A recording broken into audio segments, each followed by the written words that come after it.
Ladies and gentlemen, this is Norio Hayakawa right here in Albuquerque, New Mexico, and I have a special guest, military aviation historian Michael Schratt. I'm sure you have seen him in many of the Netflix TV programs on all kinds of things like UFO programs and so on. But right now we're standing right where you can see the entire major portion of the Kirtland Air Force Base, extending all the way from the left side. I think the Kirtland Air Force Base direction is that way, and you cannot see the Kirtland Air Force Base proper from here because it's a little bit down from that hill. But anyway, you see the hangar, and then also you see in the distance all kinds of buildings, and this is the amazing what had been known as the Manzano-Sandia Base of the Kirtland Air Force Base. And this was entire location is the what's known as the Black Project testing area of the Kirtland Air Force Base. So I'm going to ask Mike what he thinks of this area. Do you think it's a fascinating area? I think it's very interesting, Norio. Look at how expansive this is. We're talking about so many square miles of real estate here. You took me over to where we believe the underground facility. I've heard rumors of things being stored there. Unconfirmed, of course, but I guess we'll have to keep our research going. No question about it. Yeah. Mike, we just came back from that area. In the dead center, you see the what appears like an astronomical observatory, but in the dead center, you see the Project Starfire facility, which came into existence in around 1979 and 1980, and they have been testing optical laser tracking technology, and also in these days they've been testing directed energy weapon systems. And so there are so many things that is amazing that is right here in this expansive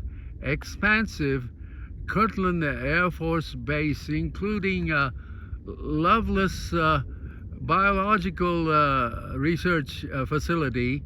I think almost in the center of this video right there. And Loveless was an Air Force pilot, and he was interested in all kinds of projects.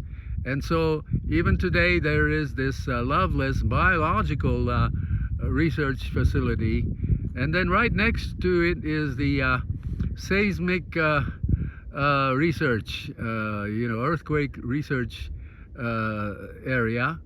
And then of course you have the parabolic dishes right next to the former Manzano underground facility over there, and in the distance. So this is just a amazing location. And what's more amazing is that in 1957 something amazing took place, and that was the May 22nd, 1957, like a nuclear accident that took place right here.